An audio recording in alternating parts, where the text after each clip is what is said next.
ఇంకా 2025 వచ్చిన తరువాత కూడా ఇట్లాంటి మనుషులు ఉన్నారంటే నిజంగానే వాళ్ళని ఏం చేయాలి? ఏం చేస్తే సరిపోతుంది? ఇట్లాంటివంతా మన భారతదేశం కాబట్టి సరిపోతా ఉంది. ఎందుకంటారా? ఇదే అరబ్ కంట్రీస్ ఉంటాయి చూడండి. అక్కడ ఉన్నటువంటి ఆ శిక్షలు, ఆ కఠినమైన శిక్షలు ఇక్కడ కూడా అమలైతే ఒక్కొక్కళ్ళకి ఉంటాయి చూడండి. ఎలా ఉంటదంటే అలా ఉంటది. ఆ పిక్కే వేరే అబ్బా! అన్నట్టు ఉంటుంది. ఏం చేశాడండి? పాపం ఏం చేశాడు వాడు? అరే! ఇది నేచర్ అండి. నేచర్. సరే ఒప్పుకుంటాను. మీకు నచ్చలేదా? అది ఎలా చెప్పాలో అలా చెప్పి దాన్ని తప్పించండి. ప్రాణాలు తీయడం ఏంటి? ప్రాణాలు తీయడం ఏంటండి? ఇవంతా డీటెయిల్‌గా చూద్దాము ఈ వీడియోలోకెళ్ళి. నేను మీ ముని ఉద్యోగ లేదు మామ ఛానల్ నుండి. ఈరోజు చెన్నైలో టీసీఎస్‌లో పనిచేస్తున్నటువంటి కవిన్ యొక్క కథని ఒక చిన్న స్టోరీ లాగా చూద్దాము. కవిన్ అనే ఒక వ్యక్తి ఈరోజు అంటే ఈరోజు కాదు. ఒక 3 డేస్ బ్యాక్ ఆదివారం వరకు చెన్నైలో ప్రముఖ టీసీఎస్ కంపెనీలో పనిచేస్తున్నటువంటి ఒక ఉద్యోగి. తనకి ఒక నెలకి సరిగా చెప్పాలంటే ₹1,00,000 పైన ఒక నెలకి జీతము. అతను తిరునల్వేలి అన్న ఒక ప్రాంతానికి సంబంధించిన ఒక వ్యక్తి. అంటే తమిళనాడులోని తిరునల్వేలి ప్రాంతానికి సంబంధించినటువంటి ఒక వ్యక్తి. ఇది ఆ కవిన్ యొక్క విషయము చెప్పాను. కవిన్ యొక్క పేరెంట్స్ మంచి సెటిల్డ్ ఫ్యామిలీనే. ఇద్దరు గవర్నమెంట్ ఎంప్లాయీసే. ఓకే. ఆ స్టేటస్ పరంగా చూస్తే ఓకే, పర్వాలేదు, హ్యాపీగానే ఉన్నారు, బాగానే ఉన్నారు. స్టేటస్ పరంగా కూడా సొసైటీలో మంచి పొజిషన్లో ఉన్నారు. ఇంకో విషయం, ఈ అబ్బాయి యూనివర్సిటీలో గోల్డ్ మెడలిస్ట్. ఏంటి? యూనివర్సిటీలో గోల్డ్ మెడలిస్టు. చిన్నప్పటి నుంచి అబ్బాయికి చదువు అంటే అమితమైన ప్రేమ. ఆ చదువులో దిట్ట. ఎప్పుడు చదువులో ముందుండే ఒక స్టూడెంట్ అనమాట. సో ఆయన కష్టానికి తగ్గ ఉద్యోగం అయితే సంపాదించుకున్నాడు. ఒక మంచి కంపెనీ.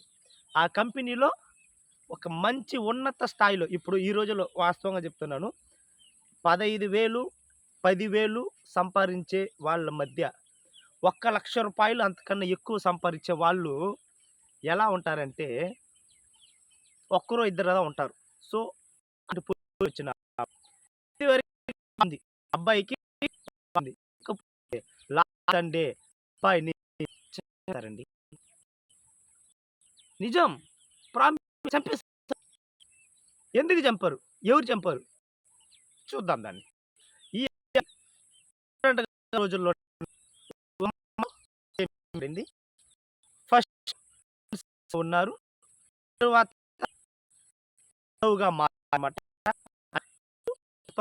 పడ్డారు.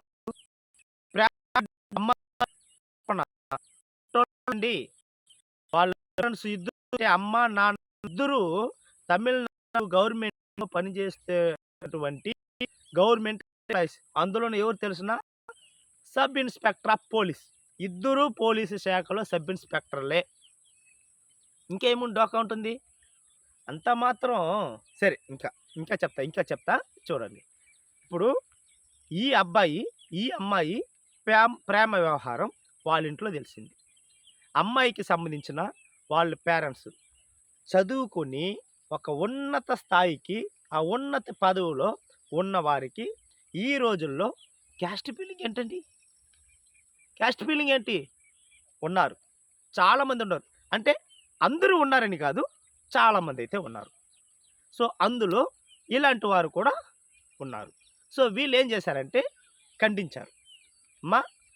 అతను వేరే క్యాస్ట్, మనం వేరే క్యాస్ట్, కాబట్టి మనకి ఇట్లాంటివి సెట్ కాదు అని హెచ్చరించారు.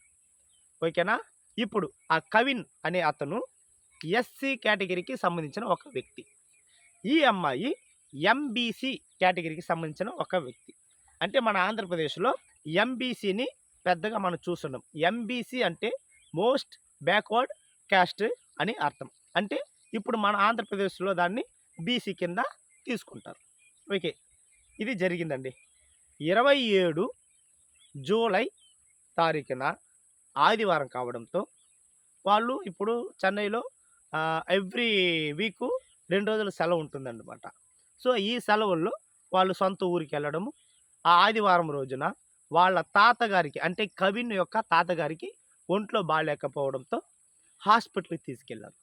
హాస్పిటల్‌లో తీసుకెళ్ళి ట్రీట్మెంట్ జరుగుతున్న సమయంలో ఒక అతను వచ్చాడు. అంటే ఒక అబ్బాయి వచ్చాడు. ఆ అబ్బాయి ఎవరైతే కాదండి. ఆ అమ్మాయి అంటే కవిన్‌ను ప్రేమిస్తున్నాడు గదా! ఆ ఎంబీసీ క్యాస్ట్‌కి సంబంధించిన అమ్మాయి వాళ్ళ తమ్ముడు గారు వచ్చి, "అమ్మ, నాన్న మీతో ఏదో మాట్లాడాలనుకుంటున్నా అంటున్నారు. మిమ్మల్ని తీసుకురమ్మన్నారు" అని చెప్పాడంట. ఇంతకు ముందే వాళ్ళ ఇంట్లో పేరెంట్స్ ఈ అబ్బాయికి కూడా వార్నింగ్ ఇచ్చున్నారు.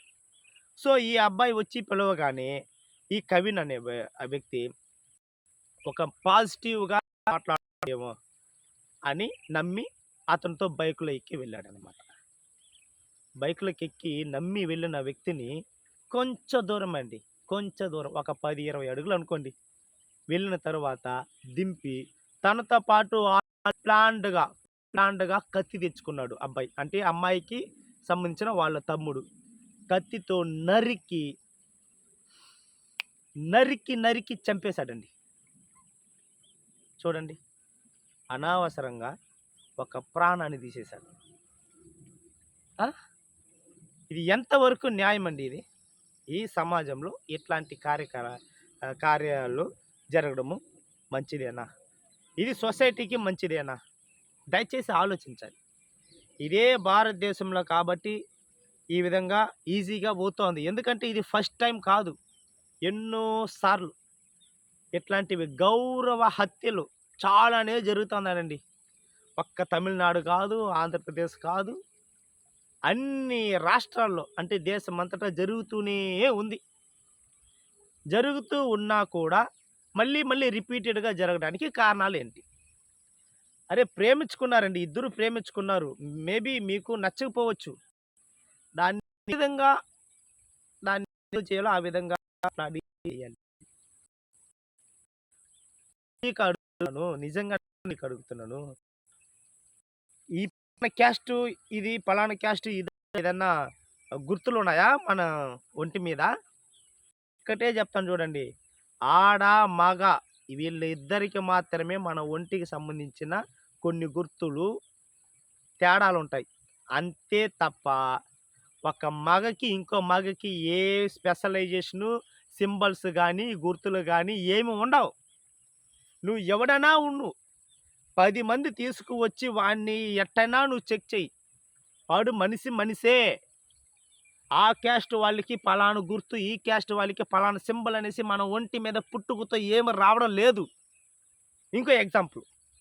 ఈ మధ్య అంటే 2 ఇయర్స్ బ్యాక్ మా ఆవిడకి డెలివరీ కోసం నేను హాస్పిటల్‌కెళ్ళాను.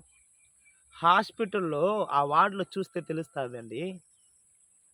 ప్రతి బిడ్డ వచ్చిన వాడు ఆడ, మగ అని అడుగుతున్నా కానీ, చూసిన ప్రతి డాక్టరు ఆ వరుసలో ఉన్న ప్రతి ఆ శిశువు ఆడ శిశువు, మగ శిశువు ఈ రెండే మనం కనగబెట్టగలం. ఒక్కడు కూడా కనబెట్టలేడండి. కనబెట్టండి చూద్దాం. ఆ శిశువును చూడగానే ఇది బీసీకి సంబంధించిన శిశువు, ఇది ఎస్సీకి సంబంధించిన శిశువు, ఇది ముస్లింకి సంబంధించిన శిశువు, ఇది ఓసీ చెప్పగలరా? అప్పుడే పుట్టిన బిడ్డను చూసి ఏ క్యాస్ట్ అని మీరు చెప్పగలరా? లేవండి. అర్థం చేసుకోండి. అనవసరంగా పాపం ఆ పిల్లోడు జీవితం నాశనమైంది. ఇప్పుడు అబ్బాయి చనిపోవడమే కాదండి. అబ్బాయిని చంపిన ఆ అమ్మాయి వాళ్ళ తమ్ముడు లైఫ్ కూడా టోటల్‌గా డ్యామేజ్డ్. ఈ విషయం బ్యాక్‌గ్రౌండ్‌లో వాళ్ళ పేరెంట్స్ హస్తం ముందే అని కనిపెట్టారు అని చెప్తున్నారు. అది ఎంత మాత్రం నిజమో ఏమో కానీ. సో, వాళ్ళ parents sub inspector of police హోదాలో ఉన్నారు ఇద్దరు. వాళ్ళని కూడా ప్రెజెంట్ ఆ విధుల నుంచి తొలగించడం జరిగిందంట. సో, ఇంత దారుణానికి దిగజారడం ఏంటి ఈ సొసైటీలో? 2025కొచ్చి ఇట్లాంటి కార్యాలు మనం చూస్తూ ఉంటే, ఇట్లాంటి ఇన్సిడెంట్స్ మనం చూస్తూ, వింటూ ఉంటే అయ్యో! అక్కడక్కడ బయటి దేశాలు వాళ్ళ దేశ డెవలప్‌మెంట్ కోసం ఏదేదో చేస్తున్నారండి. మన దేశంలో అయితే మనం ఎంత దురదృష్టలంటే ఇట్లాంటి ఇంకా ఏందండి క్యాస్ట్. దయచేసి ఈ క్యాస్ట్ మీరు లోపల పెట్టుకుంటారా? పెట్టుకోండి. బయట మాత్రం చూపించకండి. ఈ క్యాస్ట్ వల్ల మన దేశము కానీ మన సొసైటీ కానీ చాలా చాలా చాలా నష్టపోతున్నాము, చాలా కోల్పోతున్నాము. దయచేసి ఈ కెవిన్ గారికి ఇండస్ట్రీకి ఒక న్యాయం దొరకాలని నేను ఆశిస్తున్నాను. గౌరవ తరపు మళ్ళీ మళ్ళీ ఈ గౌరవ హత్యలు యాక్షన్ చట్టాలని కొన్ని మార్పు చేర్పు చేయాలి. ఏం పర్వాలేదండి, తప్పు చేసినోడు ఖచ్చితంగా మనం తప్పు చేసాము, ఏదో ఒక వేలో మనం బయటకు వచ్చేస్తామన్న ఒక కాన్సెప్ట్ ఐడియాని అస్సలు ఉండకూడదు. ఆ విధంగా చేయాలంటే అరబ్ కంట్రీస్లో ఈ మధ్యన యెమెన్లో ఒక మన భారతదేశానికి కేరళకు చెందిన ఒక నర్సు అదేవిధంగా ఒక హత్య చేస్తే అక్కడ ఉరిశిక్ష వేశారు. ఆ ఉరిశిక్షని మహా అయితే బ్లడ్ మనీ కింద దాన్ని క్యాన్సిల్ చేసి యావజ్జీవ జైలు శిక్షగా మార్చే అవకాశాలు అంత కఠినంగా ఉంటాయన్నమాట. అట్లాంటి కఠినమైన యాక్సిడెంట్లు ఆగవు, జరుగుతూనే ఉంటాయి. దయచేసి అర్థం చేసుకోగలరు. గవర్నమెంట్ కూడా ఏదైనా మంచి యాక్షన్స్ మంచి డెసిషన్స్ తీసుకునేసి ఇట్లాంటి ఫ్యూచర్లో జరగకుండా చూడాలని వేడుకుంటున్నాను.